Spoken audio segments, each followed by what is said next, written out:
Hi. Hello, it's Danny Fleming and Marcus Collins of the MA Properties Online team. And we're here to give you a market update on what's going on in the Arlington market. So, hope everyone's going well. I hate the fact that summer's getting close to being finished.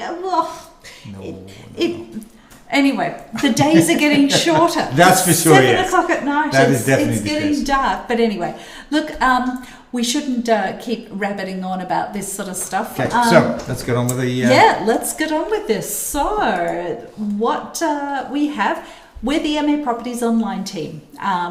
We have 8 agents in the team and 6 full-time support folks. As of yesterday, we hired someone new yesterday. So 6 full-time and 8 agents. What is our agenda tonight? So our agenda is we're going to talk about smart decisions. We're going to give you some of the stats, what's going on in the Arlington market, what it looks like, what we predict is going to be happening. We'll also talk about what does selling in 2020 look like for the remainder of 2020, and what does a lot of sellers are also buyers. So we give a little bit of an overview of what buying in 2020 looks like.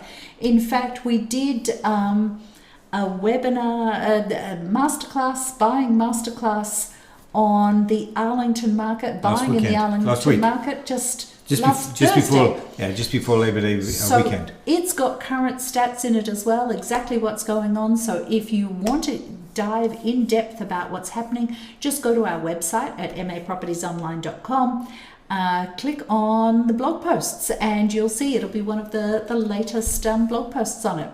So now I'm going to stop talking. Well, I'm going to try and stop talking. My wife never does. Don't even think that. Do not even think that's going to happen. I'm going to jump in. Of course. But for the first part, Marcus will talk. And I should also mention, if you have any questions while this is all happening, type them in. I will be checking questions, checking the chat on the 3 different platforms that we're streaming to. So if you've got a question, we'll try and answer it real time and go from there. Okay. All right. Smart decisions.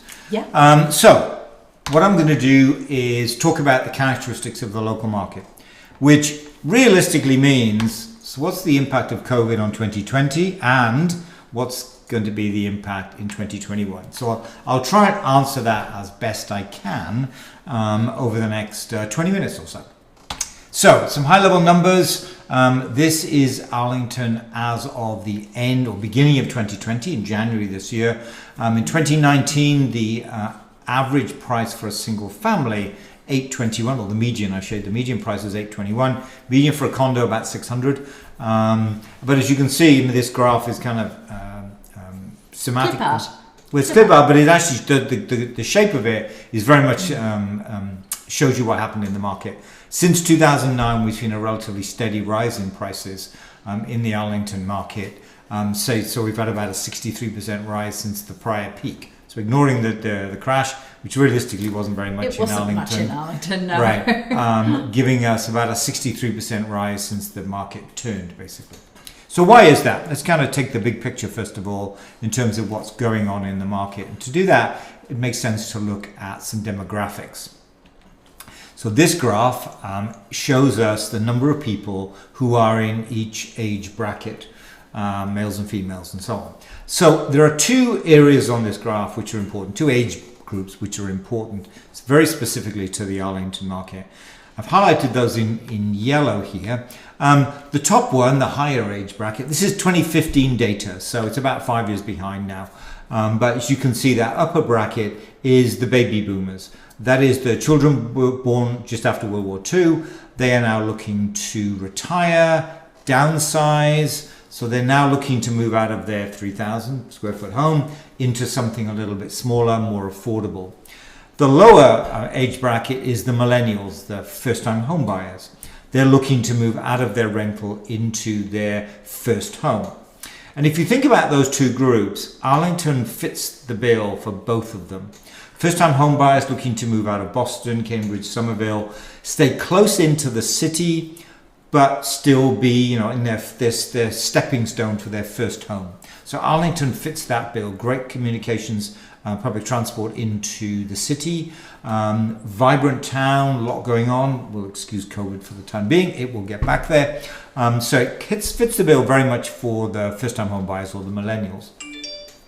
The downsizers, they are looking for a smaller home. So imagine somebody living in a 4,000 square foot home in Lexington or Winchester or Belmont, wants to stay relatively close to where their circle of friends is.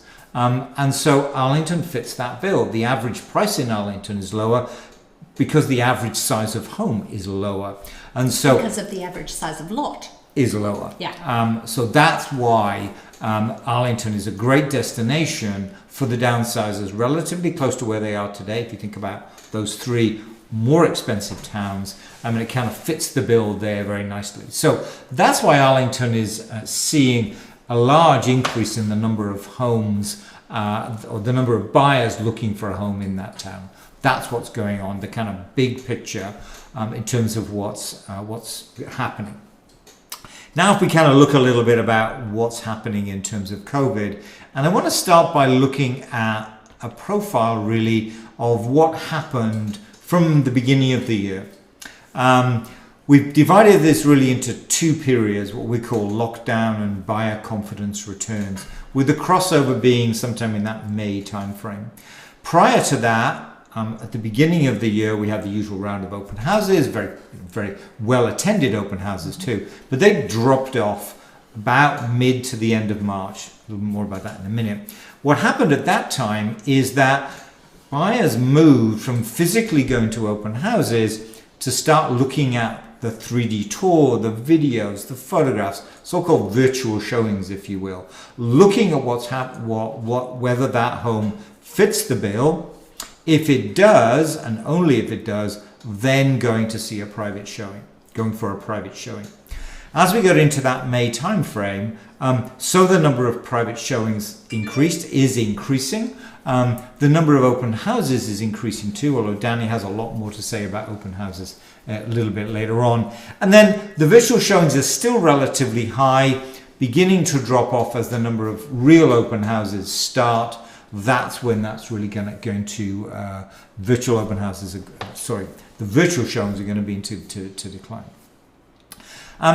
What does the profile of the pandemic look like in Massachusetts? The grey line here is the number of tests that are being done, and then the orange line is the number of confirmed cases. So as you can see, the number of tests is rising quite dramatically over the last month or 2 months perhaps. Yet we succeeded in doing what everybody asked us to do, which was flatten the curve.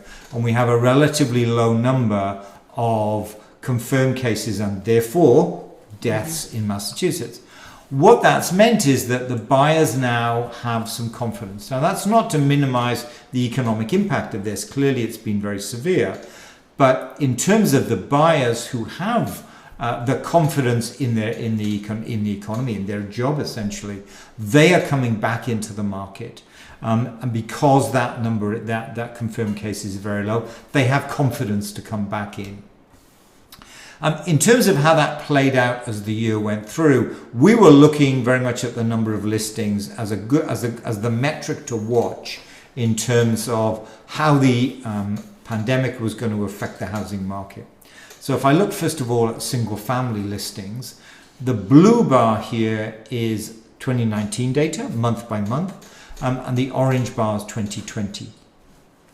Early part of the year, in January and February, we saw more listings than we did in 2019, primarily because we had a mild winter. It seems like a long time ago, but it was a mild winter. It's coming. Yeah, mild winters are coming. The mild winters are coming. Someone was telling us the other day that the Farmer's Almanac is saying it's going to be a really, really bad winter. I have no idea.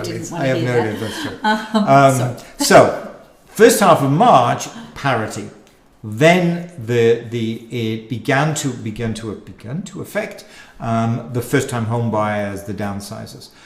In that, what we did see is that they stopped coming out. So essentially, the number of buyers declined dramatically, and therefore the number of listings declined too. So you can see the second half of March, I broke March into the first 2 weeks and the second 2 weeks. We saw a lot less homes being listed second half of March, and that continued into April. Now, sellers are a little uncomfortable. I mean, we all didn't know what was going on and how this thing was spread, and a lot of talk was on contact surfaces. So sellers were becoming very, very uncomfortable with the idea of people coming into their home and strangers that they didn't know and things. So what we were seeing was some more vacant homes coming on. We were seeing vacant homes still quite comfortably coming on, but occupied homes, they really fell off a cliff. We discussed it with a number of sellers the last week in March and just sort of said, we probably should hold off bringing your home on the market until we've got a little bit more comfort level as to what's going on, and also when the buyers are going to start coming out again, because the buyers were starting to drop off a little bit. And that happened in May, but anyway, keep going. Sorry. So as you move forward now to May, that's when the buyers started coming back into the market. That's also when, and therefore the number of sellers came back in too. And so you can see in May and June, we were almost at parity with 2019. And then in July and August, it was higher.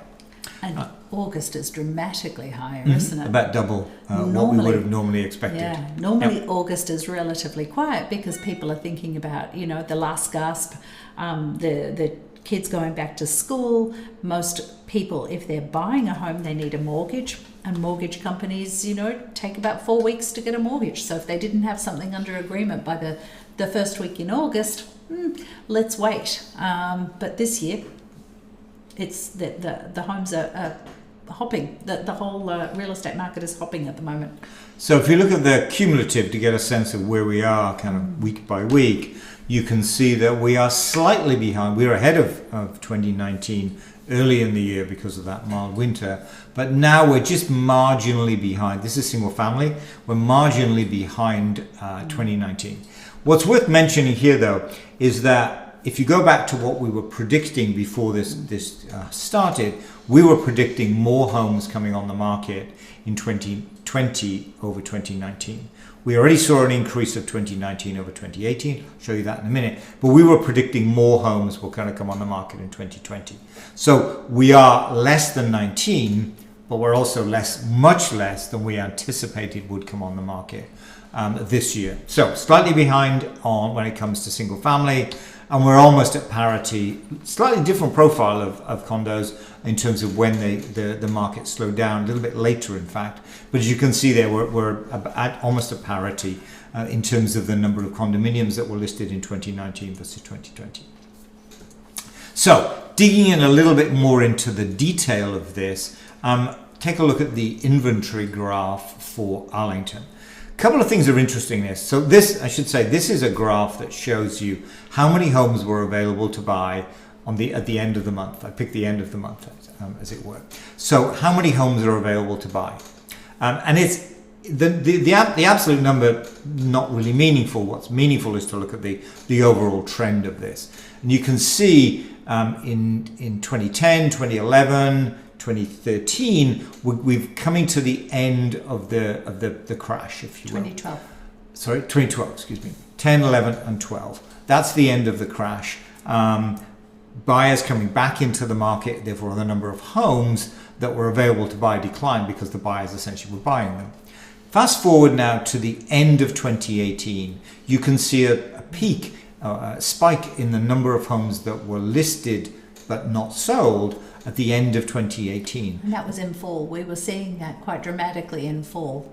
Yeah. Right. Yeah. The reason for that is that there was a lot of discussion at the end of 2019 and end of 18, beginning of 19, about an economic downturn, a housing correction. It kind of disappeared in the middle of 19, but then came back at the end of 2019. And actually, as it turns out, we were actually in a recession in February before the pandemic really hit. The economy in the United States actually went into recession.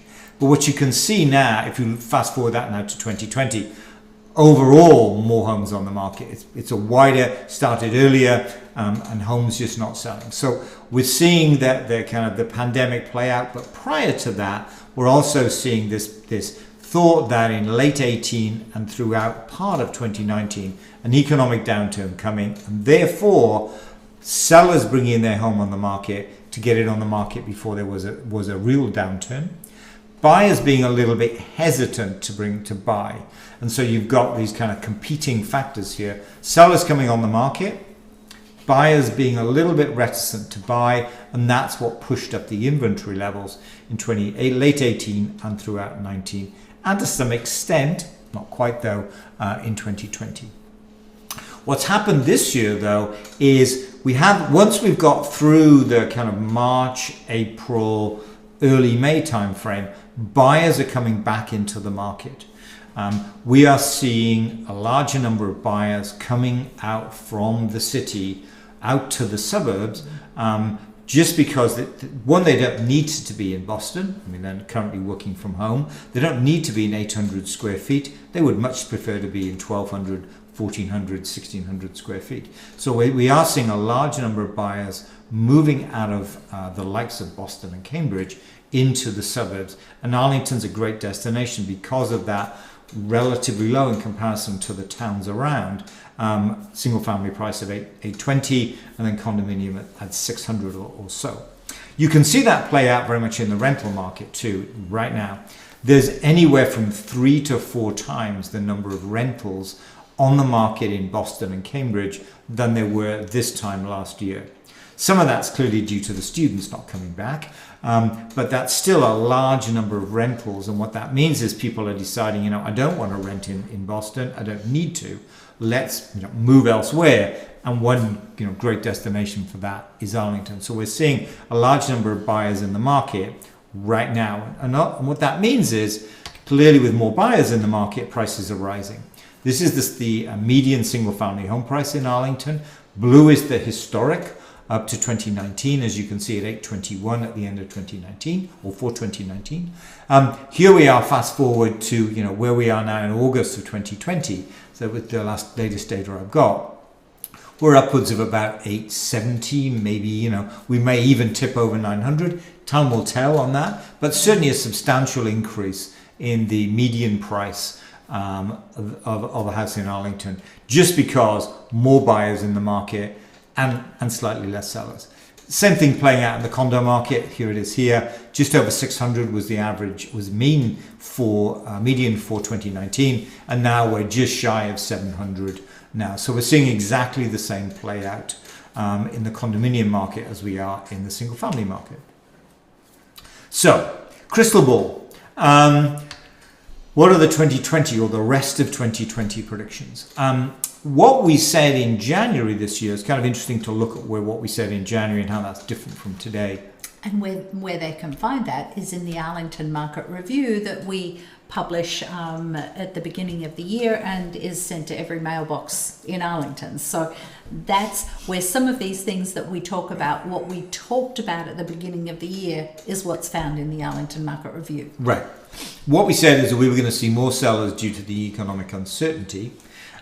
In January, what we've seen today, we have less or the same number of sellers, so slightly less than we predicted, because of the economy and because of COVID. We are seeing an increasing number of buyers in the market. There's no question about that, not just in Arlington, in other towns too. Towns at the same price, Medford, Melrose, and so on, as well as the higher priced towns, Belmont, Lexington. Many more buyers in the market. And so in terms of what we saw, what we were predicting in January, we were looking at a more balanced market. That shifted now because of the high number of buyers in the market and a static number, if you like, a similar number to what we saw in 19 in sellers. So we're seeing it shifting towards a seller's market. And clearly, as the data just showed you, positive price appreciation, certainly over the last 3-4 months or so. Having said that, it's very tempting for a seller to look at that and say, great, why don't I put my home on the market? It doesn't matter what price I put it on at. We've got a lot of appreciation. There's lots of buyers. It will definitely sell. That's not the case. Today's buyers are still being very particular about the home that they buy. And one key thing, Danny will talk more about the different aspects of that, but one key thing that they are very conscious of is price. because we don't know what 2021 brings. We don't know what 2022 brings. And so they're being very price conscious. They know what a home is worth, and they're really not willing to pay over that. If a home comes on the market too expensive, they're just going to, I'm not comfortable doing that. They may be comfortable bidding that up if they see multiple buyers offering it on that home. But if you bring a house on the market, we've seen this time and time again, even in this very tight very definitely a seller's market, tight inventory at the moment, putting your house on the market too expensive at the beginning really is, as it's always been, the somewhat kiss of death, if you will. So that's okay, Mark. That's great. Thank you. That was easy because you just predicted the next 2 to 3 months. What about 2021? This is much more difficult, clearly. If you think about what's happening in the market right now, the economy right now, and the country right now, we have a lot going on, more than any sane man will try and predict. That's for sure. We've got the pandemic. We've got a global recession as well as a local recession. In fact, you were saying today, Danny, that 20% of the restaurants in the Boston area, in Massachusetts, have closed. Period. Permanently. They have closed permanently. Yeah. That was staggering to me. That's a large number. Staggering. And I think what I was talking to the team today about this, that's today. It's not going to be a rosy picture from now on. There are still companies that are going to go under. Those that got the PPP loan, that's run out at this point. Still haven't seen a discussion around an economic relief package. If it does come in, it's clearly going to be much smaller than it was, with the PPP loan in kind of April timeframe. So there are a lot of companies right now that are hurting and running out of cash. And so I think, that global recession, yes, we can perhaps see the light at the end of the tunnel when it comes to vaccines and that, early or Q1, Q2 2021. I think the recession is here, and we just have not seen the end of that. We'll see a lot more of statistics like you mentioned this morning, Danny. On top of all of that, of course, we've got all the uncertainty the Black Lives Matter brings as well in terms of the economy, and then the big one, as far as I'm concerned, the one that is just the impact of this moving forward is the election in about 50 days, I guess now. So there's a lot going on right now. It's not just the pandemic. There's a lot of related and some of it unrelated factors kicking in, which makes a prediction for 2021 somewhat, just somewhat difficult. Let's put it that way. And to some extent, I'm just not brave enough to do it. Usually I am. Of those of you who've listened to me before, I'll usually give you what my thoughts are. But I'm struggling with 2021. But we need to say the Arlington market has fared fairly well. Sure. Through Absolutely. all of that. In 2020. It's just, in 2020 so far. It's just in 2021. We know that the market's hopping right now. We just don't know what it's going to do in 2021. Right. So, if a seller comes to me today and says, should I sell now or should I sell in 2021? I can't give you an accurate picture of what 2021 is going to be.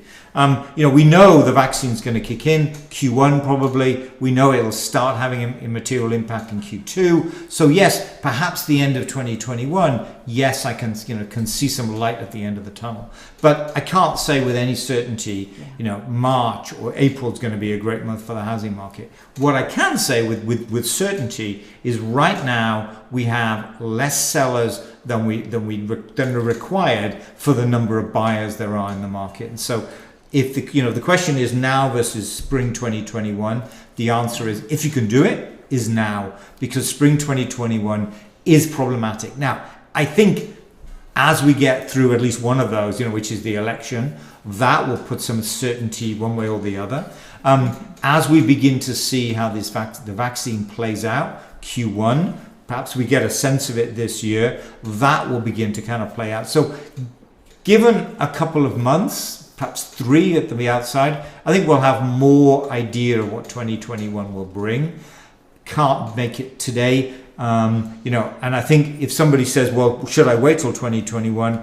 Perhaps, but don't ask me for a month in 2021. It may well be that we have a strong spring. It may well be that it's a little bit delayed because of what happens over the course of the next 3 or 4, 5 months. So that's kind of where we are in terms of 2020 versus 2021. We need a little bit more time to elapse before we can give a real prediction in terms of when is a good time to come on the market in 2021. Yes, it will be a good market eventually. I just don't know when that's actually going to be. So that's my prediction for 2021. And it's true when you talk about it that the seasonality of 2020 hasn't been anywhere near remotely similar to the seasonality that we've seen in the last 10, 15 years.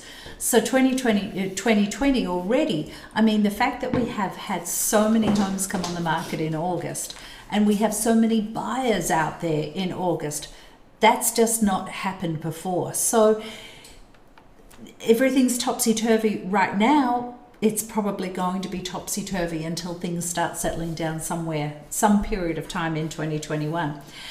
So let's get on to, well, okay, if you're going to sell in 2020, if you're thinking about selling, whether it be now or in 2021, here's what 2020's selling looks like.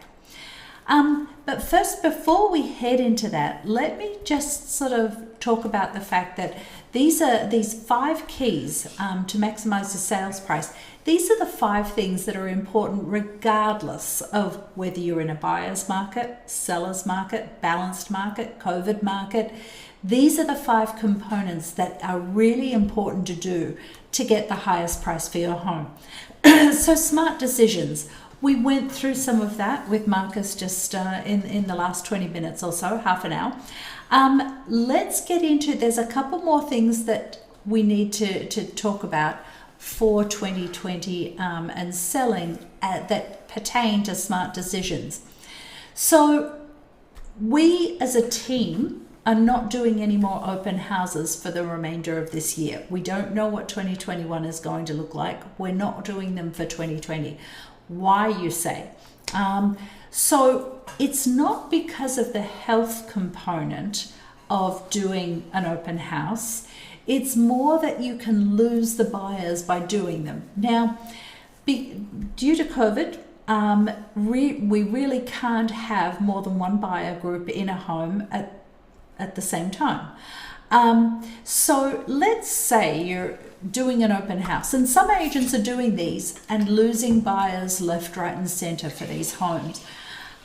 Let's say you've been open for 5 minutes with the open house and 8 buyer groups turn up in the first 5 minutes. Well, you can really only let the first buyer group in to the home, and they might take 20 minutes to wander around the home, to have a look at the home. And meanwhile, the second person's getting annoyed because they're waiting outside, but finally the first group leave. Fantastic, it's my turn now. And they're in there and they're taking 15 minutes. The 8th person who arrived at the same time, they're looking at this and thinking, we're going to be here for another 3 hours. Scrap that, and they leave. The 7th buyer group are going to be doing something similar as well. They're going to leave. You're going to lose buyers because buyers are not going to be willing to stand outside in the sunshine, in the heat of a day. It's cold, or the wind's blowing, or it's raining. Once you lose a buyer's interest in a home, and if they're outside waiting to get in, they're not going to be excited about the home, because the thing that you want when a buyer walks in the door is a positive visceral feel. They've got to walk in and just feel, oh wow, I love this home. If they've had to wait around for an hour and a half before they can get into the home, you can guarantee that's not the feeling that's going to come over them when they get inside. So open houses are a really bad idea. We have buyer's agents in the team, and we talk about this every single week. In just was it Monday of this week? Yeah, we're on Wednesday now, aren't we? Monday of this week we had an agent meeting, and we were talking. One of the buyers had been to an open house the day before with some buyers, and she said that when they went in, the agent had people lining up outside, but then was letting buyer groups in willy-nilly. And when they finally got in, there was about 4 different buyer groups milling around on the first floor. And then when they were trying to get upstairs, there was a buyer group on the stair, waiting to go up further. So they couldn't go on the stair. And then when they finally upstairs, there was another 4 buyer groups upstairs. They got to the point that they just, I'm done, we're leaving. We're not going to risk ourselves doing this. So open houses are a really bad idea at the moment. But we're not losing the buyers by not doing open houses. For instance, we had a home came on the this is the most I've ever had private showings for a home. The home came on the market on the Thursday and we reviewed offers on the Tuesday, and we had 82 private showings during that period of time. We bought a home on the market the week after that, and it had 55 private showings occur. So it's not the buyers won't get in to see the home, because all of the serious buyers have agents. They've all got a buyer's agent.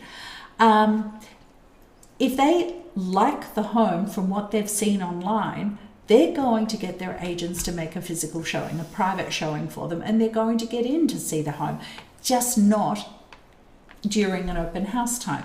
And they feel much more comfortable going to a private showing because it's just them and their agent in the home. Physical feature sheets. We're not doing those at the moment. We are still doing feature sheets, but we're doing them virtual ones. We're putting them on the website. We're attaching them to MLS. Where else are we doing them? The feature MLS sheets? and on the website. Yeah. Sorry, I just. Yep, those are the 2 places we put them. So, and one of the really important aspects, of marketing at the moment, the way that we are, and you heard Marcus talk a little bit before about how the profile of the buyers seeing the home has changed, is the buyers are looking online, they're looking in MLS, they're looking at the website, and they're looking at the virtual assets that the home has. Some of them might only have 15 photos. The buyers are not really going to get a good understanding of what the home looks like with 15 photos. So they may choose not to even bother going into the home. We do a video, we do a 3D tour, we do websites, floor plans, virtual open houses, all of these sorts of things. And that's all virtual. So the buyer can check these things out before they even make a private showing, because it's only if the home meets their needs and they get excited about the home, looking at the home, they'll make a private showing. Absolutely 100%. We recommend a seller doing a seller's disclosure. Now, Massachusetts is a voluntary disclosure state. You don't have to disclose. But with the fact that it's harder for the buyers to get, not harder for them to get in, but their comfort level, the agent's comfort level, all of those sorts of things, they're not seeing the home as often as they would in a normal situation. Because let's say they do a private showing and in the past, and they would get their parents to come and have a look at the home during the open house, and then they'd get some friends to come with them to the next open house. They would be seeing the home a lot, and they would get a good comfort level about what the home's all about. They're not really got that opportunity to do that now. So having a seller's disclosure gives them a whole lot more warm and fuzzies about what the home's all about. So we would recommend a seller's disclosure. And as I mentioned before, the buyer's behaviour to view the home is virtually, and then they make a private showing. The closings are all virtual. The registry of deeds is all virtual. The attorneys can do it all virtually. All of this sort of stuff can be done virtually at the moment. They've done a good job of pivoting when this all happened. So for the remainder of 2020, the having the home preparation and staging and all of this sort of stuff, which we mentioned as the 5 keys, and we'll go into these a little bit more. But from those components for the remainder of 2020, preparation, we're finding that contractors are willing to work in homes now. Early in the phase, March and April, we weren't finding too many contractors willing to go into a home to do work. But even more so, we were finding that not many sellers were willing to have a contractor go into their home to do work. So the preparation phase was falling down a little bit. Now, some sellers are still a little reluctant to have a contractor in, but the majority are okay with it. So that's almost back to normal. Full staging, we're back to normal, as pretty much as we are. Our staging coordinator, she will see a home virtually, and the seller either FaceTimes her around the home, or I take a video, things like this, just to show the staging coordinator the components of the home. And then we come in and we stage, and we do request that the sellers aren't present when the staging occurs. The reason for this is our staging coordinator has severe asthma. So the fact that she's working is fantastic. The fact that she's doing this is fantastic. We just want to sort of keep her a little bit more comfortable, and you know, that's. I don't really know what to say about that. I think it's just important that we be respectful of folks that have got compromised immunities and things. So we just ask that the sellers aren't there when we stage. And with showings, we don't allow overlaps of buyer appointments. Normally, if buyers want to get in at the same time as another buyer's already got that scheduled, that's fine. That's not happening now. Let's get into what the 5 keys are again, and let's talk about the preparation phase. Preparation, there's no one answer fits all. Every house is different. Some homes don't need much. Other homes, look, a coat of paint is a huge return on investment activity that happens. We never ever recommend to do major renovations, to replace the kitchen or to replace bathrooms. We never ever recommend to do those. First off, it's a lot of work to get it done, and you know, we can get better bang for the buck, if you like to call that, a higher return on investment on other activities that are not high dollar activities. But having said that, if you're going to be planning to stay in your home for maybe 2 or 3 years, and you're thinking that a kitchen could work for the buyers, absolutely, do it now. Do it now, and then you get the benefit of that new kitchen over the next 2 or 3 years before you sell, and it will increase the value of your home. I know Marcus and I, when we owned a home 15 years ago down in DC area, 20 years ago, oh gosh, I don't know how long ago, it was a long time, and we had bought another home to move into, and so we were going to rent the home out. Well, we had an old kitchen at that time, and we thought we need to put in a new kitchen. So we put in a new kitchen for the tenants. I mean, that was sort of a bit silly. We should have put it in for ourselves while we were still living in the home. So we can talk from experience about that. Don't do renovations unless you're going to enjoy them as well. So with the preparation services that we do, we'll give you advice on what the highest return on investment tasks are. Now, there might be 3 or 4, but there's obviously high priority ones and there's lower priority ones. Well, you start at the higher priority ones, and you know, we'll give you the advice on which ones make sense and in what order. We'll also give you advice on what projects you shouldn't do, shouldn't spend your money on. For instance, someone could buy a house for $700,000 today, and then the very next day put $30,000 worth of windows in the home. Well, if they bought the home on the market the next day, they'd still only get $700,000 for the home. So even though the buyers would love new windows, they're not going to pay more for those new windows or pay anywhere near the value of what has been spent. So we'll give you advice on all of the projects that really doesn't make sense for you to do. That's the fun part. So now when we talk about what we can do it many ways. We can give you the contractor names of people who are responsive and that we've found are very good. But we could also assist you with getting quotes for work to be done. We can meet the contractors and get that happening. We can help coordinate the contractors if there's a couple of things, maybe paint and having floors or having some electric, we'll assist with coordinating them.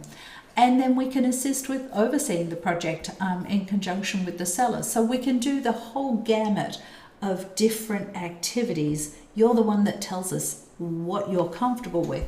It can go from you can organize and oversee, with our assistance to we had someone last year who said, I just want to be an interested observer. I don't want to have to do anything. So we got in and organized and oversaw everything, and the seller just reviewed the quotes, decided on one, then we kept on going with those things. So we can do it all, or you can be in control of that. It's your call as to how that happens. So here's some examples of things where we talk a little bit about wallpaper. Wallpaper is something that is tough for the buyers to see in a home, because when you think about it, we talk to sellers all the time, and a lot of times sellers who have been in their home for 10 years, 15 years or something, and we sort of say, look, it might be good to get some paint around, and they say, well, who do we call? We don't know who to call. Imagine if you're a first-time home buyer, or you're someone that doesn't know who to call. That can be a daunting task when you're walking into a home and deciding to buy it. You don't know who to call. You're going to imagine it's going to cost a lot more than it actually will. So you're not as willing to pay as much money for the home because it's not move-in ready. You want move-in ready. So you can see the difference between these two photos. This one's been painted. This was when we walked in. The difference in how the buyers feel when they walk in the door. Again, that positive visceral feel. Here's another one. A lot of people have fairly strong colors in some rooms, dining rooms. That's great, but the buyers would really prefer pastels. It makes a home feel light and airy and things. So here's a before and after with just some paint on the walls, and we took the drapes down. This is one that people get pretty surprised about. The buyer's wooden cabinetry in a kitchen. It dates a home. This was pretty popular 10, 15, 20 years plus in a home is the wood cabinetry. And what's happening now is, in the last 5 to 10 years, the builders have been building homes, new construction, and they put white kitchens in. So when a buyer walks in the door and sees a wood kitchen, they immediately trigger, it's a bit dated. So here's an example. This is the home. It had wood cabinetry. It was on the market for 103 days, unsold, with another agent. We went in and got them to paint the kitchen cabinetry. You can see it's all identical to what was there. We did get them to replace a couple of the appliances because the others were a little old, but it wasn't an expensive project. We basically did nothing else in this home apart from we painted one of the bathroom cabinets as well. But we had competing offers on the home and sold it for way over the asking price because the buyers felt, oh, this is a new kitchen. Well, it wasn't, and we don't say it's a new kitchen, but it made them feel like it was a new kitchen. Again, it's that visceral feel. Here's another example of a kitchen that had been painted. This is, an older oak kitchen. Again, just paint. We didn't do anything. The appliances were the same, white appliances. The countertop was the same. but it gave the home a fresh feel. And that is important. This home had competing offers as well. What a lot of folks don't realize you can do is paint tiles. In bathrooms, you'll see orange tiles, pink tiles, green tiles, blue tiles, and some of them with black stripes at the top. They date a bathroom.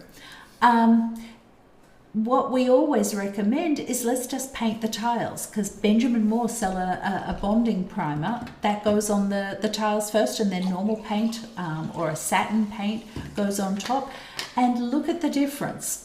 So we haven't done anything with the floor, still the same floor. We did take the wallpaper down, but these are exactly the same fixtures that were in the bathroom. What happens here is, if it was the old bathroom, the buyers would walk into the home and they would look at the bathroom and they, oh, before we do anything, we really have to renovate this bathroom. So we need to keep some money aside. We don't know how much it's going to cost to renovate. We need to renovate. We can't move in like this. When it's been painted in this, the buyers are quite comfortable moving in with all the same fixtures that were there before, because it feels fresh and it feels clean and it doesn't feel dated as much. And what it allows the buyers to do is plan to do a bathroom renovation in maybe 5 years' time. They don't have to do it as far as they feel. They don't have to do it immediately. So that's the benefit with painting the tiles and making it feel like it's they can just unpack their things and move in. But there's another one as well. So again, you've got the blue tiles. Look at the laminate counter, the laminate vanity. That paints up beautifully. So again, we are not talking about spending lots of dollars on doing high dollar repairs or high dollar renovations. We're just painting. And painting laminate, again, that bonding primer, painted the tiles, the bonding primer and the primer on top, and we did something with the walls above. But this is a much fresher feeling bathroom than this bathroom, and it makes a huge difference. This is a funny story, this one. This particular home had been on the market with another agent for about 4 or 5 months, and it didn't sell. They had the kitchen was the home was built, I think, in 1996, and it felt a bit dated inside. With the price of the home and all of this sort of stuff. Talked to the seller about painting the kitchen cabinetry, and the seller wasn't really sure, but they decided to trust us with that, and so we painted the kitchen cabinetry. She was so blown away with painting the kitchen cabinetry. She said, Can I paint the master bathroom as well? Can I paint the master bathroom? So, and I guess you said yes. Yes, we did. We said yes.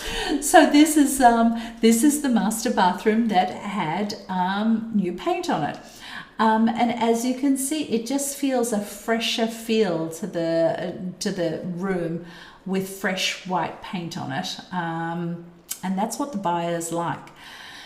But it's not just interior paint that makes a difference. Here's a home. This one had been a for sale by owner. Then it had been on the market for over a year with another agent. Then it was a for sale by owner again. And then they got us in to talk to them. We got them to take the couple of trees down near the front door. But most importantly, well, that was important too, we got them to paint the trim around the windows, because this was a blue siding with a burgundy, pinkish burgundy trim around the garage doors and the trim. And this was the final result. Now that, as you drive up to in front of the home, that's a home that the buyers will want to go and see. they didn't want to see this one. And all it took was just some trim paint and taking some trees out. So when we came on the market, we had competing offers and sold it for over asking. It makes a difference. Landscaping also helps. This was a home that we bought on the market. It was a 20-year-old home, and these trees and everything out front had been let go. They For 20 years by the look of it. Yeah, but if you can imagine how dark inside the house was, right, with no sun being able to get in because of these trees, but you couldn't even see the side entrance. If you look there, you wouldn't even know that there's a side entrance. There's the side entrance. But where it really makes a difference, it's the initial impression, because remember, the buyers are looking at these homes online first to decide which home they'll go and see. They wouldn't want to go and see this home. And actually, to give you a little bit more background information, I don't normally share this, but this example here, this was a listing photo of ours. I had talked to the seller about doing some of this work, and he was really resistant to doing it. And he said, look, I'll just give the buyers a credit and they can do it. I don't need to do it. They can do it.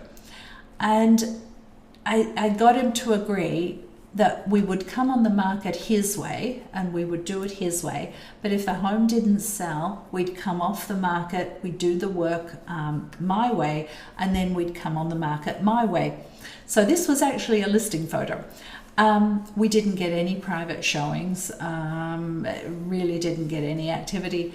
We took the home off the market, did some paint, took out some shrubbery, and we got competing offers just to fill that story in.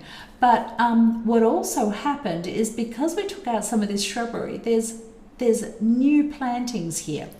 Remember, I was saying buyers they love new construction, but typically a lot of folks can't afford new construction.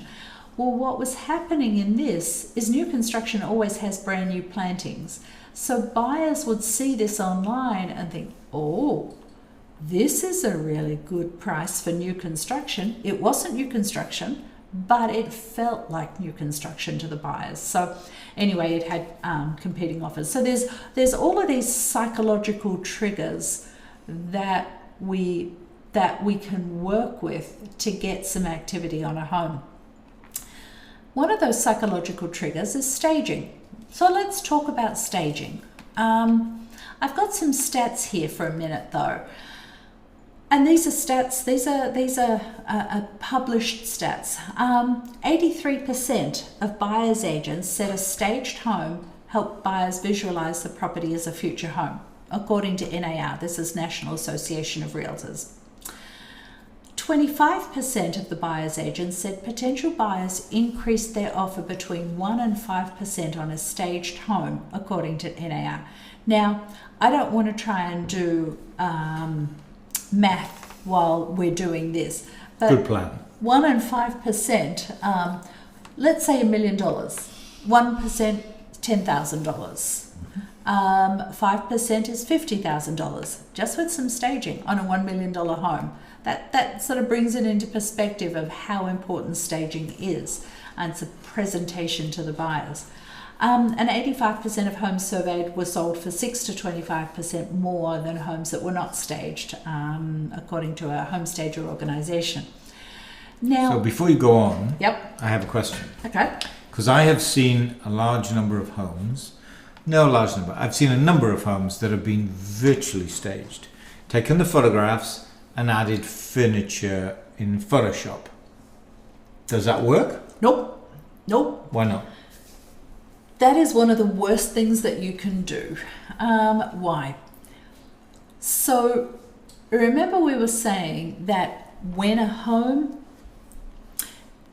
the buyers, to sell a home, they've got to walk in the door and have a really positive visceral feel. Mm-hmm. Sure, the photos that they see online, and mind you, if they're seeing photos online, if there's a 3D tour, which we're not even seeing 10% of homes coming on the market with 3D tours. But if there's a 3D tour, that 3D tour is vacant. Same with the video too, right? Same with the video, if there's a video. But what happens is the buyer is seeing those homes with furniture in them, and they're thinking, ooh, this could be, this might work for us. Right. So they make a private showing. And then they walk in the door. That's not a positive visceral feel. You've lost them as soon as they've walked in the door. And they can't visualize where the furniture is. They need to have a look at the photographs to see, well, where did they put the sofa, as opposed to walking in and seeing where the sofa is. Yeah, right. And it's really, I'm always very conscious of if a home has some issues, we shouldn't puff it up in the remarks, in MLS or in the verbiage that we use for a home. Because if the home sounds fantastic via verbiage or the photos, and the buyer walks in the door and they're disappointed and they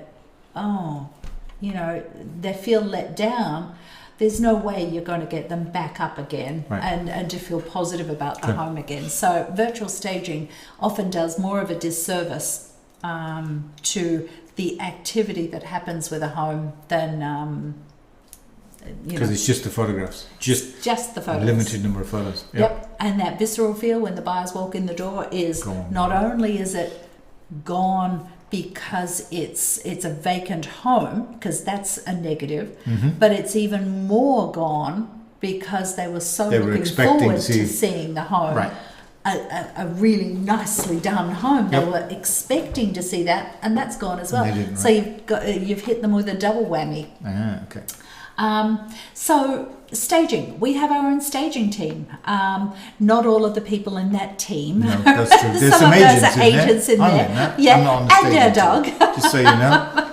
The dog and I are not on the staging team. But we have our staging truck. We have a truck, and we use this to get staging furniture in and out of homes and that sort of thing. But what it was in Arlington this week or last week? This week. It was in Arlington today. Right. And last week. And it's going to be there on Friday. Oh, there we go. So if you see it around, give them a wave if you see them around. So I mentioned before that our staging coordinator has severe asthma, so we are doing virtual consultations at the moment, but they work really well. Depersonalizing and decluttering, that's just incredibly important, because when you think about it as advanced packing. When we sell your home, you're going to have to pack anyway, so you may as well pack some of that stuff now, get it down into the basement or into the garage or into a storage unit. It just makes, when a buyer walks in the door and they can imagine themselves living in the home, because they're not seeing evidence of the current owners of the home with personal photos and tchotchkes around. They can see themselves, if it's a vanilla home, they can see themselves living there. And once they can see themselves living there, that's a huge thing. And the staging, when we say staging, we are not talking about you moving all of your furniture out. We're not talking about that. If it's a vacant home, we will stage every room in the home. But most people live in their homes. Most homes that we sell are occupied. We might suggest some pieces move into a different room or something like that if there's too much furniture in a room. But we might just bring in accent pieces. We do this based on your need. Maybe you don't have matching bedside tables. We'll bring in matching bedside tables, and we'll bring in matching lamps. We'll bring in bedding. We do things based on what your needs are, not getting you to move everything out. But what it does is it creates an emotional response from the buyer. If we can get the buyer just, oh, wow, that's huge. I was at an open house last year where I was chatting with someone in the living room, a buyer in the living room, and he was just sort of saying, well, you're going to get so much money for this home. It's going to go way over asking. And I said, look, we don't, underprice. We price realistically. And he says, no, I know what it is. He says, you just make the house feel so good to us buyers. We all want to pay more for the home. And I said, yeah, that's exactly what we're doing, which I thought was really interesting, because you don't often sort of see buyers understanding that that's Right. what we're doing. But the staging, there's no cost to the seller. No cost at all to the seller. Or we invest our resources to sell your home for more money. We have the stages, we have the furniture. We've got about 16 housefuls worth of furniture, a big storage area that houses that furniture, and the truck and the stages. So we're investing our resources to get to sell your home for more money. Because if we do that, and you're having a positive feel, a positive experience working with us, you're going to tell your friends and you're going to tell your colleagues, and it's the right thing to do. It's the right thing to do. Yeah. So here's some examples. This was a house, and I wanted to include this in the seminar, in this masterclass. Even though this wasn't an Arlington house, it was, what we're trying to show here is that it doesn't matter the price range of the home as to whether competing offers will happen. It's whether you've presented the home well and you've priced realistically and we've marketed the home. With this one, it had been on the market for 206 days, unsold, with another agent. Here's, a room. Now, it's a room. We don't know, the buyers walking through this would have no idea what this room is for. It was actually a dining room, but there's no chandelier. So the buyers would have walked through here thinking, not sure what this room is for. But you bring staging furniture in, and it's pretty darn obvious what the room is. And with this, we did some, actually, this chap was the one who coined the term, and I love it. He wanted to be an interested observer. He wanted us to organize everything. And we had competing offers on the home, even though the home was priced over $2 million. It was priced at $2,225,000, and we had competing offers. Here's another one of the same home. This is the living room. Sure, you can probably tell it's a living room, but it doesn't feel very inviting. With some furniture in it, it feels inviting. It happens with new construction as well. This builder is a great builder, really high quality builder, but this doesn't feel as exciting as what it does with furniture in it. Now, we have all sorts of furniture. As you can tell, this is a little bit more modern furniture. This was a modern style. It was a Studio McGee design style home built. So we had some modern furniture that we took in, and it really, it really went well. Here's another one. Oh, this is the house that I was telling you about before that was a FSBO. Then it was on the market for a year with another agent. Well, this was the staging of the home. There's no positive visceral feel when the buyers are walking in there, but when you've staged it and made it feel, feel good, competing offers. This is that same house, and here's a good example of why staging is really, really important. So when you look at this room here, the front door was up here. This is the living room. This is the dining room, this one here. Well, what's this room? The buyers would have walked through this and sort of thought, what do we do with this room? Whenever you see a comment in MLS or for a home that talks about a unique layout or a flexible floor plan, things like that, then you know it's not a traditional layout and the buyers are going to go in confused, and you need to be able to help them work out what they would use. So use the rooms for. So we staged the front room as the living room and the middle room as the dining room, because there's a chandelier there. And this room was the pre or post dinner drinks room. So we created an emotional connection for the buyers. Okay, we can have guests over and just sit and have drinks after dinner. This works. It's you've just got to give the buyers an idea of what they can do with a home. Now, I should also say something here. We do this, I don't know how to... We've often had people say, when we talk to them about, the different components that we do, they sort of say, well, my house isn't a $2 million house. My house, is probably $350,000. You wouldn't do all of that for our house, would you? Completely expecting that we wouldn't do that. We absolutely do that. And I try and explain it to people in the way that if you own a $350,000 house and you need to sell it, that's the most expensive asset that you own. That's true. Just as someone who owns a $2 million home, that's probably the most expensive asset that they own. So why would we not do the same thing for your $350,000 home, if we're doing the right thing by you, as what we would do with a $2 million? It doesn't matter what the price point of the home is. It doesn't matter in the slightest what the price point of the home is. We will do everything we can to sell that home for the most money we can, because it's the most expensive asset that person owns. Did I explain that? Yep, that works, yep. So yes, we do it for every home. And we bought a home on the market 2 weeks ago in Lynn. It came on for $330. Something. And then we bought one on in Boxborough that same weekend, and it was about a $310. Yeah. Yep, same price point.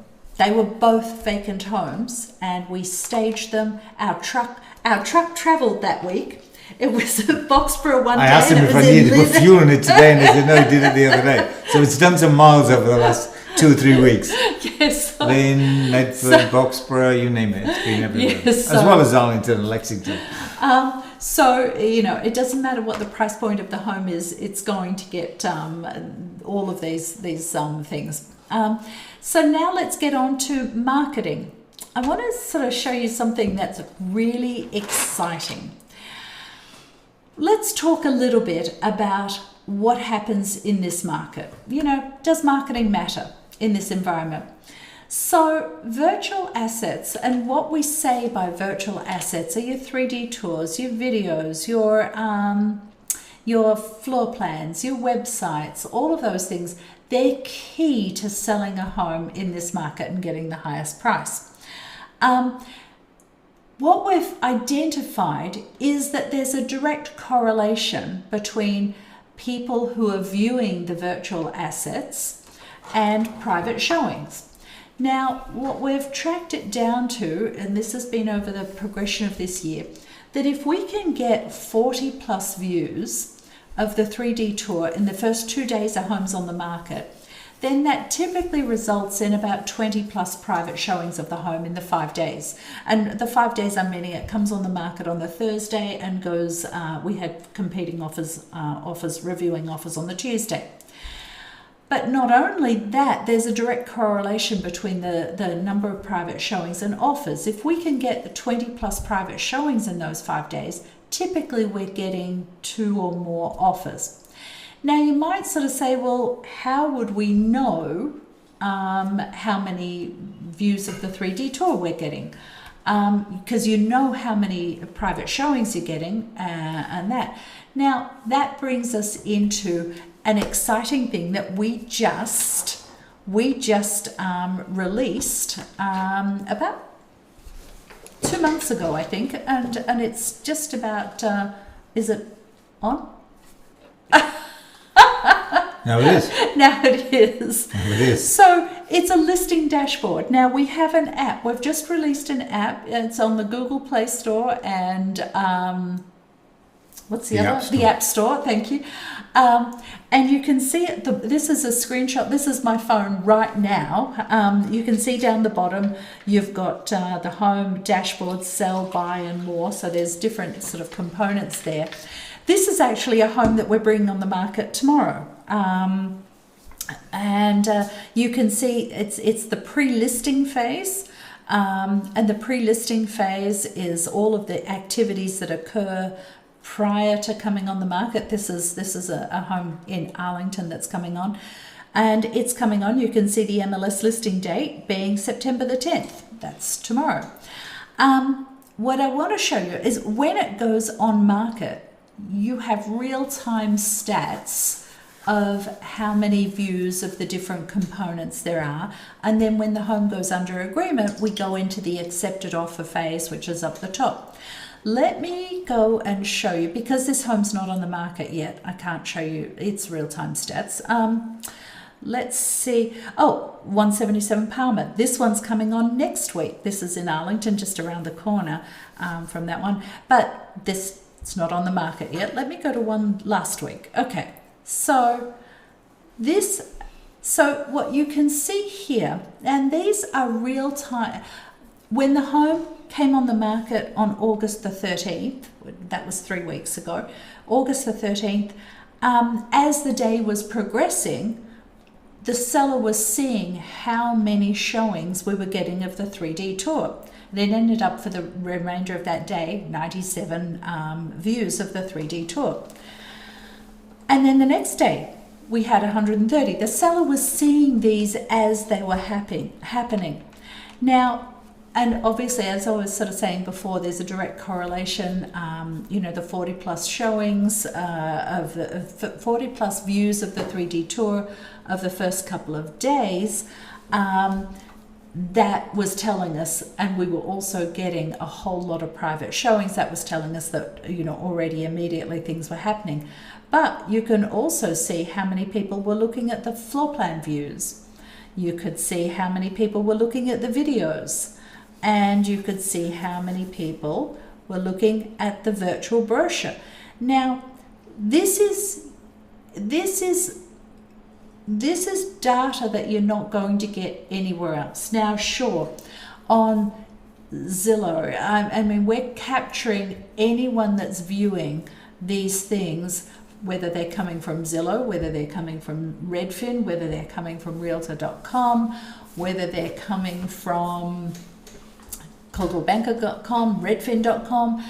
We're capturing who's viewing these homes, the virtual assets of these homes, and it's giving us a huge, a huge insight into what's going on. We actually had a home come on in Arlington about 5 weeks ago, and the seller called me on the Saturday. We'd come on the market on the Thursday, and the seller called me on the Saturday and said, "We're not going to get offers on Tuesday, are we?" And I said, "The buyers aren't really responding to the price that we're on the market at." No, they're not, because we do the same marketing and the same exposure as other homes. So really the only the only variable that's different was the price that the home was on the market at. And the buyers were telling us by the number of views and the number of private showings that it didn't sit right with them. And he said on the Saturday, "Should we reduce the price now?" And I said, "No, let's wait until the Tuesday and let's see, because even if we just get one of the buyers who's who's seen the home privately, if they make an offer, it's only going to take one offer. So let's just wait until Tuesday and see what happens." Tuesday came around, no offers. So I was talking to them Tuesday evening, and they sort of said, "Well, what do we do?" And I said, we need to drop the price and bring it into the market value range. We had come on just at the high end of the market value range. I said, we need to come on at the lower end of the market value range, and let's do that now, and we'll review offers next Tuesday. We'll schedule, another time for reviewing offers. So we did that that day, and next Tuesday we had competing offers on the home. And immediately you could see the numbers starting to rise, and the number of private showings starting to rise. We had competing offers on the home, and we sold it for the original price that it came on the market at. So, which was over market value. So that's the impact of knowing real time what's going on with your home. You can respond quickly to it. So, Marcus. So let's talk a little bit about marketing, shall we? Give you a sense of what are the different components, how do they all fit together. Remember what we said at the beginning, the way today's buyers are viewing homes is they're looking at all of the different ways they can view the home. They're looking at the photographs, they're looking at the video, the 3D tour, the floor plans, all of that wrapped up in a website. They're looking at all of that, and having looked at that, then they'll make a decision to do a private showing. If you look at the stats, what you'll see is that on the Thursday and the Friday, there are lots of people looking online in terms of what's going on. They're making that decision whether they should go and do a private showing. It actually drops off on the Saturday and the Sunday, but then on Monday, now they're having another look at that home, reassuring themselves that yes, I should write an offer, perhaps no, I shouldn't write an offer. But that shape of the graph of a lot of activity on the kind of Thursday and Friday, the first 2 days it comes on the market, less activity over the weekend is indicative of making a decision about whether they're going to do a private showing, doing that private showing, and then if they decide that this is a house for them, reassuring themselves on the Monday and then writing an offer on the Tuesday. So you can see that actually playing out in the data. So let me talk a little bit about the different components of the marketing. The photograph sells, and we all know this, not just in real estate, in everything really.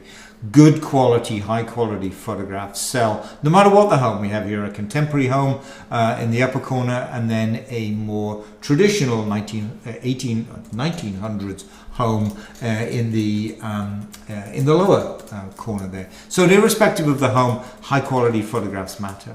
And if this doesn't kind of show you, take a look at these two photographs. This is actually the same kitchen. They're not our photographs, I should add.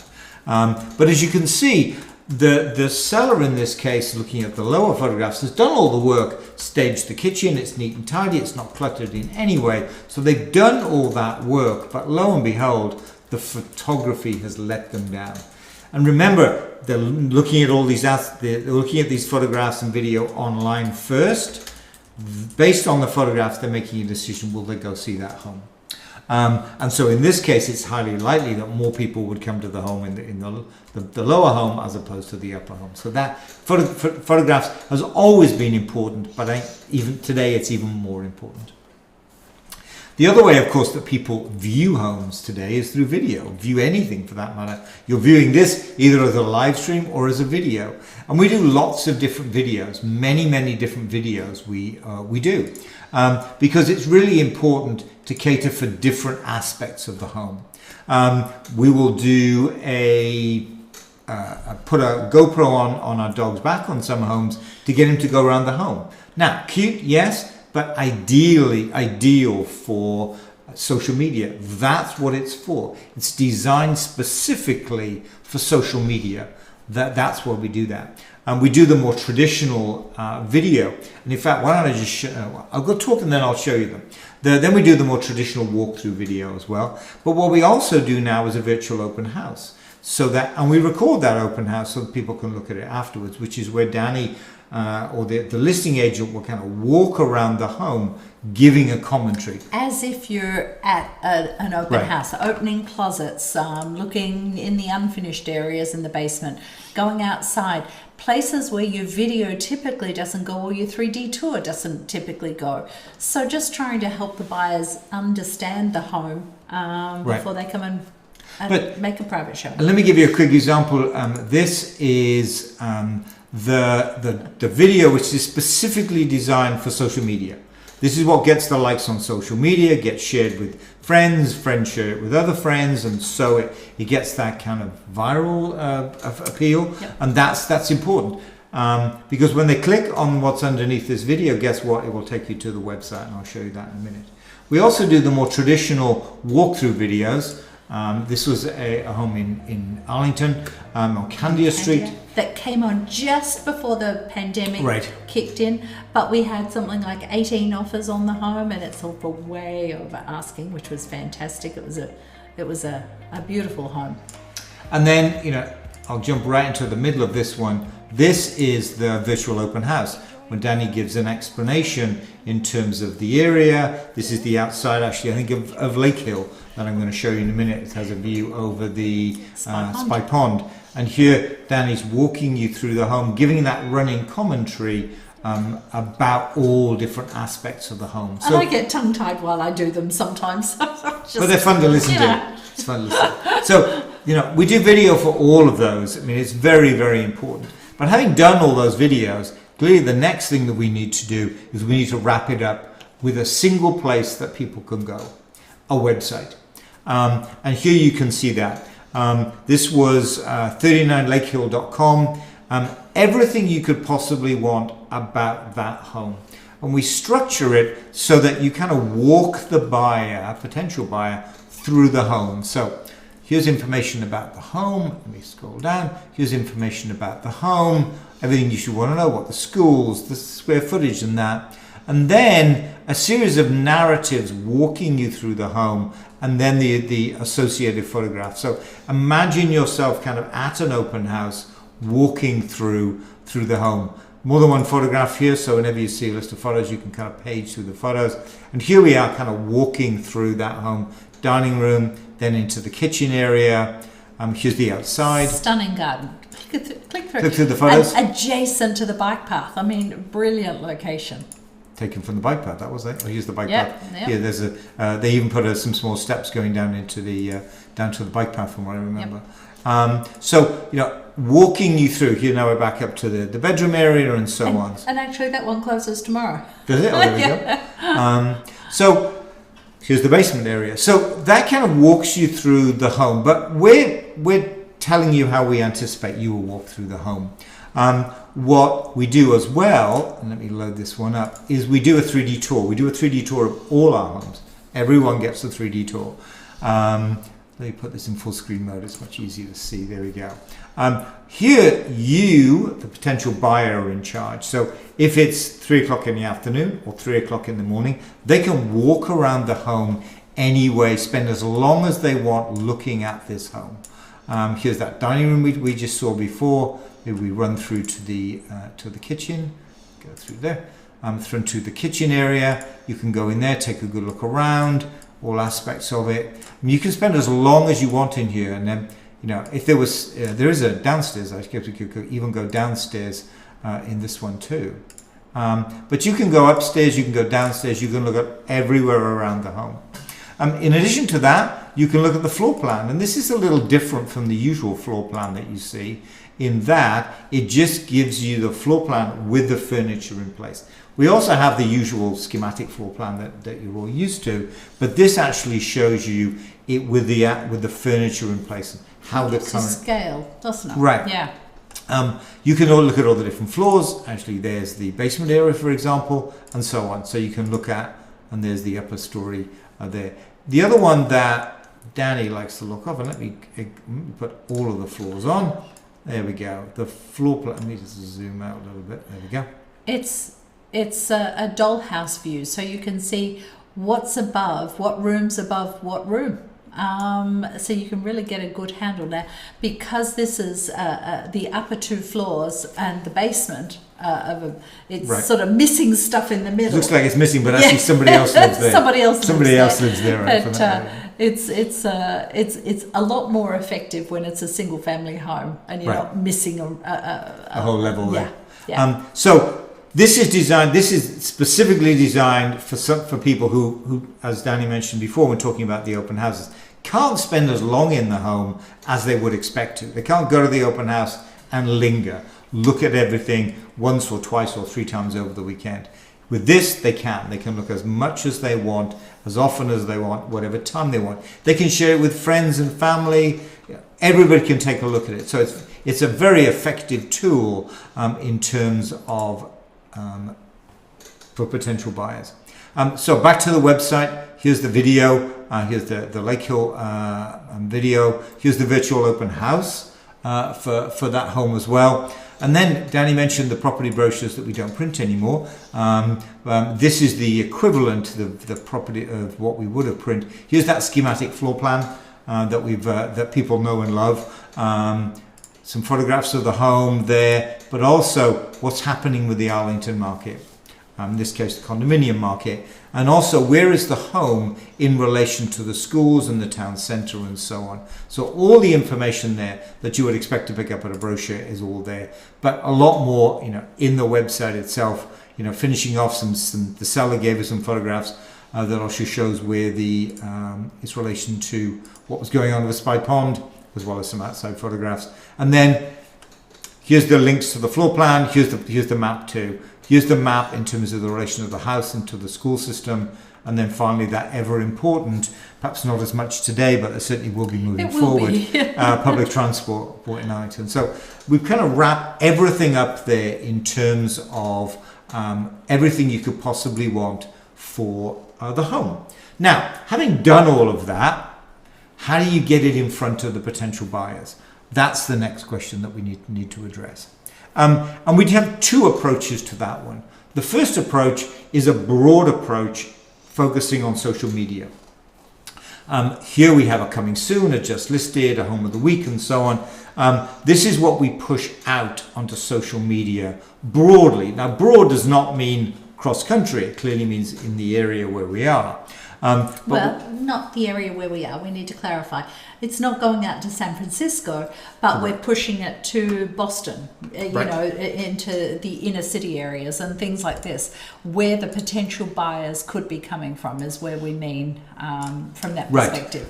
So increasingly, of course, we want to push that into the Boston area because many of today's buyers, they always were coming from that area, but there are a lot more of them coming out from that kind of from the city out to Arlington. So this is a way to get it broad in terms of, as well as all the real estate portals. This is another way to go broad with it. Having done that, of course, what we then want to do is target. If anybody's been to an open house in the past, if anybody's come to our website and kind of told us what they're interested in, if they're looking for that 2-bedroom, 1-bathroom, 2-bedroom, 2-bathroom condominium, then we'll target them with, guess what, this home is coming on the market, with the coming soon, the just listed, and so on. So we go broad initially, but then target potential buyers that we know may be interested in this home. So that's how we kind of take all of that content we've got and kind of spread it out. And it's really important to have all of those things. If you don't have high quality photographs, social media is never going to work. Just isn't going to work. It's going to zip past on their feed. They're just going to ignore it. So you have to have everything and high quality to make it work. So that's the marketing component. There's a lot to it. That we just showed you one of the websites. We do a website for all of our properties too. So that's the marketing component and how it's based on the street address. The right. URL is their physical street address. Exactly. Yep. Exactly. Yep. So the last one of the 5 keys is excellence through teamwork. What do we mean by that? Okay, so consistency in ensuring that all of the marketing components are done, all of the staging components are done, the preparation is done. We're explaining to the sellers all of this sort of stuff is one of the facets of how the team, we do well. I'm not explaining that very well. Show the next diagram. You explain that really well. Okay. There you go. All right. So the client is the center of our universe. Really, to be honest, the client is the center of our universe. Our job and we take this really seriously, is to get the highest price for our sellers and to make it stress-free. It involves the agent working with the seller. It involves the listing coordinator working with the seller. For instance, the listing coordinator, Susan, she lives, I can't even remember what street she lives on, in Arlington. I've forgotten what street it is. Anyway, she writes such beautiful, evocative verbiage about a home that often sellers will sort of say, oh my goodness, my house sounds so amazing. Why would I do that if I'm the agent for the home, when Susan can do it so much better than I can? I mean, sure, I can do it, but she does it so much better. So we have people who that's their role, and they do it well. We have a closing coordinator. She helps us take the home through from under agreement phase to closing. She keeps everything she keeps everything on track with smoke inspections, final waters, all of these types of things. She is our expert on which town requires what when it comes to smoke inspections. Because unsurprisingly, I guess we should not be surprised that they're all different. And so keeping track of it in all of the different towns, that's what Sherry does. And she really, does really that. well. She's very efficient. She has all the answers, all of the. She knows exactly. She's very, very organized. The preparation phase.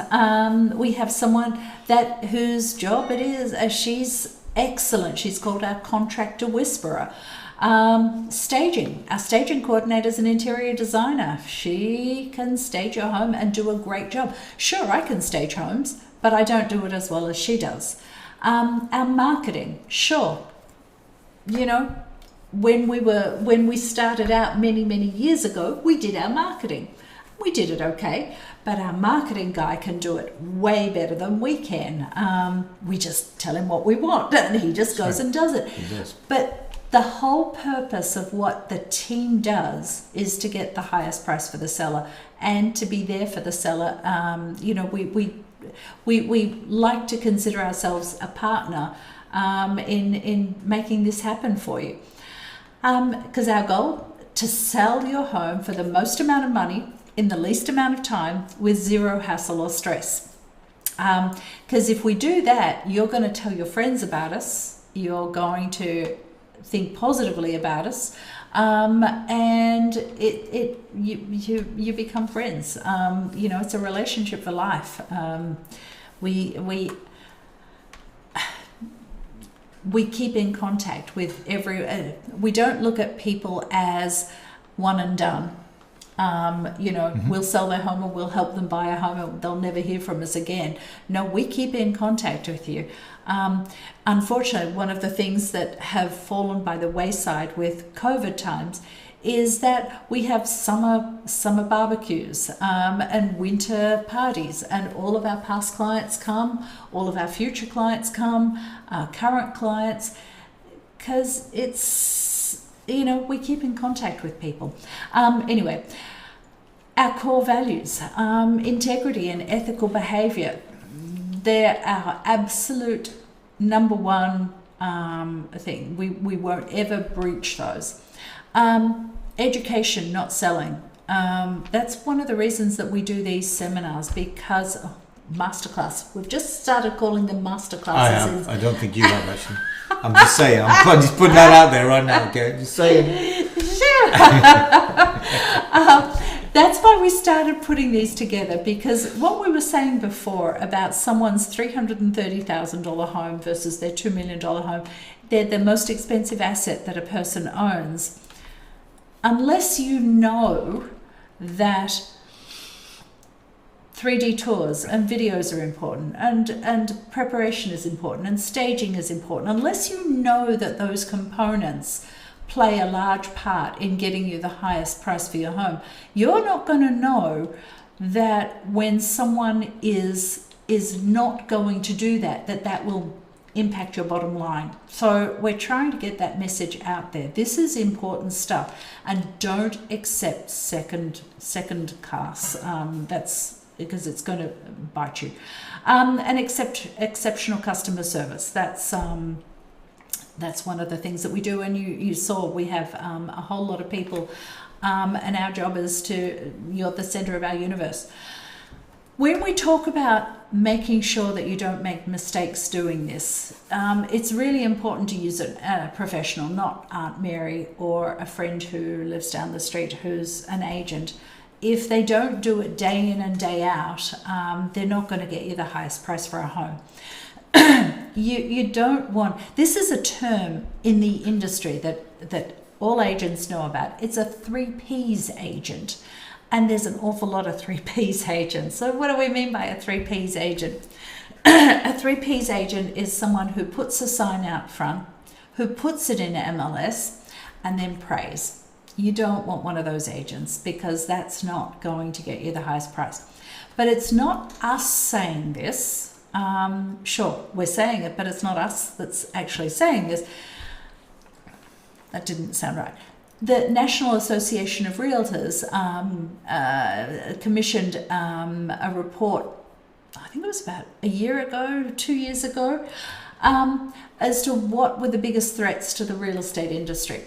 The number one threat to the real estate industry that this independent study came up with is masses of marginal agents destroy reputation. The real estate industry is saddled with a large number of part-time, untrained, unethical and/or incompetent agents. This knowledge gap threatens the credibility of the industry. This is an independent study that was done. This is a biggie. So this is where it's really important as to not accepting second best and asking the questions. Do you do this? Do you do that? Do you do this? That's really important. And unless you know that that's out there, you're not going to ask those questions, which is why education and not selling is important. The agents in our team, there's myself and Marcus, Rachel, Andrew, Yuki, Corinne, and Wenjen. We're all around to help. And the next part is buying. Because a lot of sellers are planning on buying when they sell. So we're planning on just giving you a little bit of, as we mentioned before, a little bit of an overview about what buying in 2020 looks like. But again, if you want the in-depth of what buying in 2020 looks like, and specifically about the Arlington market, we did a buyer's masterclass. See, I used the right word. Well done. We did a buyer's masterclass last Thursday, and you'll find it on our blog pages on our website at mapropertiesonline.com. So Marcus, you're on. I'll stop talking. No, you won't. Yeah. Okay, so let me go back. So when and how. So as I said, we just want to give you a quick overview. Corinne and I did the buyer seminar, probably a good hour and a half, hour and 3/4. And there's a huge amount of detail in that, but there's clearly a lot more detail too. But gives you a quick sense of how it's different in 2020 versus in prior years. So talked a little bit about the when. I mean, we're really back into that buyer confidence return phases. That means there are buyers out there. It is a competitive market, that's for sure. Don't assume that, with this, the buyers are still hunkered down. They are not. The buyers are out, and the buyers are out in force. First thing to remember. So how do you do it? So showings, really not business as usual. Clearly people have to wear masks. Most homes do not have open houses. Danny mentioned the drawbacks of open houses, and those that do clearly are challenged.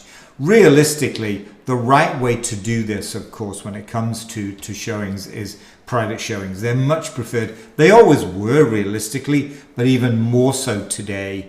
And having, be prepared to look at all different aspects of the home, looking at, the 3D tour, the video if they've got them, the photographs, they usually have those. Relying on that. Unfortunately, not everybody does as broad as we do, but relying on that to make that decision whether... I knew you were going to talk. I knew it. Before you make that kind of decision to go see a home. Yes, miss? So here's a good example. Oh, right, yeah. I've not heard the story before. I think in April, I had some buyers who a home came on the market in the exact area that they wanted to see. that they wanted to buy in. They asked me to find out whether there was a 3D tour or a video or a floor plan. It wasn't even a floor plan. Because the photos, they only had a few photos and they really weren't very good. And when I found out from the agent, no, they didn't have anything else other than the few photos that were on MLS. And they sort of said, okay, we're not willing to risk ourselves to go out and have a look at this home. We're not going to do it. So, okay, even though it's the perfect house, it appears to be the perfect house for us in the perfect location, we don't know, we're not going to go and see it. So a couple of days later, I thought, this home is the right house for them. I'm thinking it is. Why don't I do a Zoom call for them? I'll go into the home and do a Zoom webinar for them. While I'm in the home and they were at their house. And anyway, I think we did an hour-long sort of poking around, having a look. And the buyer sort of said, the next day they said, that house was really good for us. Can we get in to see it privately?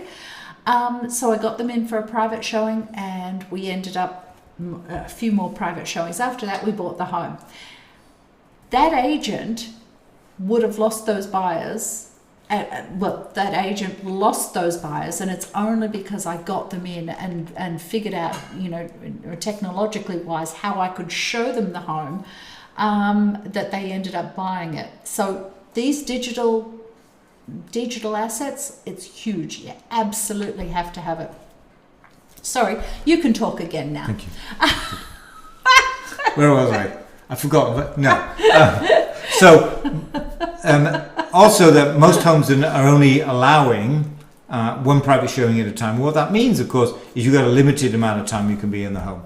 Perhaps 10 minutes, maybe 15. That's the extent to which you can actually go in the home. That's why, when you go in, you have to make the most use of it, but also you have to rely on all of that digital aspects of it to make that buying decision. And also be prepared for scary situations. Danny mentioned before, one of our agents went into an open house anticipating that it would be controlled. There would only be one, maybe two groups in the open house, only to find that it was a free-for-all.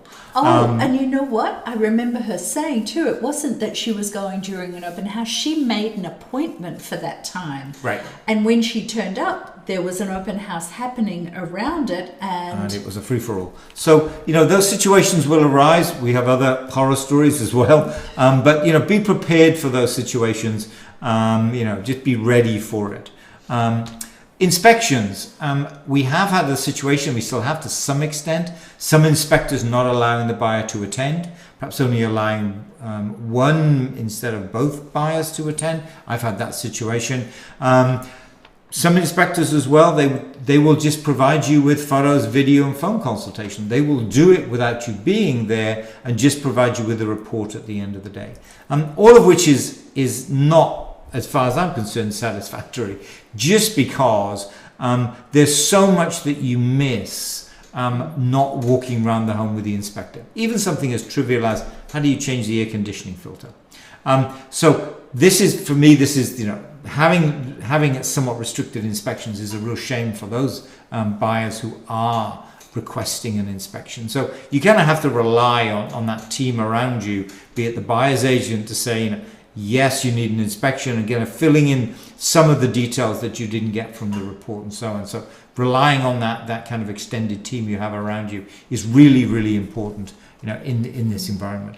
In terms of financing, on the positive, rates are really, really low. But what we are finding is that by banks tightening those lending requirements, banks being delayed in terms of closing. You anticipate closing on September the 9th today, only find that it's 3 or 4 days later because the bank's been delayed in terms of their processing. So some flexibility in terms of that's important too.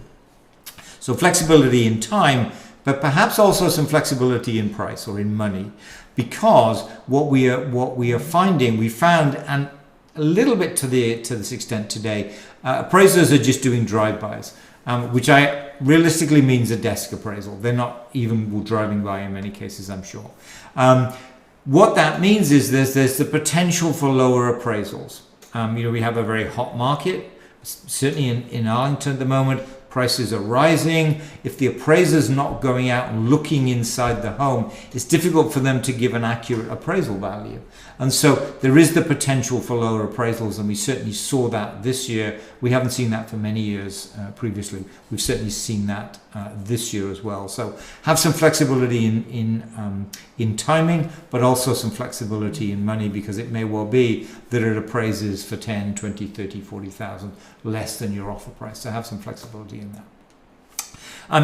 Danny showed you the listing dashboard. Guess what? We have the same thing for buyers, keeping you up to date with what's going on, all aspects of the transaction, so that at a glance you can see exactly what's going on. So that was a quick overview of buying. Lots more details in the buyers masterclass. Corinne and I did it last week. Feel free to check that out on our website. There's lots of details there. We'll reach out to Corinne to get even more detail, because it was still an hour and a half and there was a lot we didn't cover. So just a quick overview in terms of what buying looks like today in comparison to what it looked like previously.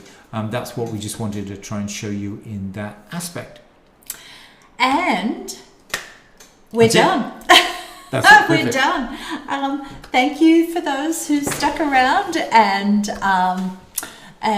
joined us. We appreciate you taking the time. We know everyone's sort of life is busy these days, so the fact that you joined us is very much appreciated. If you've got any questions at all, please reach out to us, because we love talking about this stuff, as you can tell.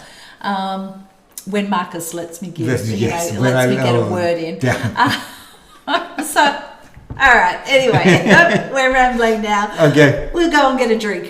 Thank you. Bye.